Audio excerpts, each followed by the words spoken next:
There was a month-long stretch last year when we saw incredibly long lines and wait times every Tuesday at the Alliant Energy Center. Those days are behind us, as are many other changes that happened since March 11th, 2020. Jamie Perez joins us from the new location of COVID testing at the Alliant Energy Center with more on how the process has evolved.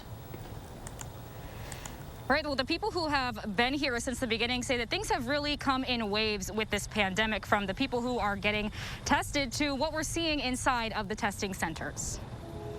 Hey, how's it going? If you asked Charles Link last year what he thought he would be doing in March of this year. We're both getting tested? Nope, just me. Just the driver, all right. This certainly wasn't it. It switched gears to jump on hands-in on the front lines of COVID. As an EMT, he and many others have left their typical responsibilities to help out on the front lines as we progress through this pandemic. Are we both getting tested today? But his job title isn't the only thing that's changed. We have really come a long ways.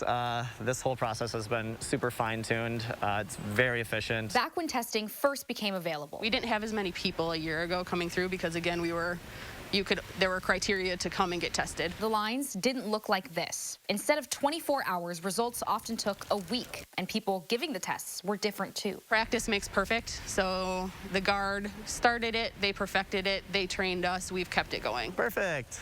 How's it going? Good, how are you? Doing well, thank you. Public Health says it conducts around 800 to 1,000 COVID tests per day at the Alliant Energy Center. That number has stayed the same for the last couple of months. So we set our record in November on a Tuesday, doing 3,456 tests.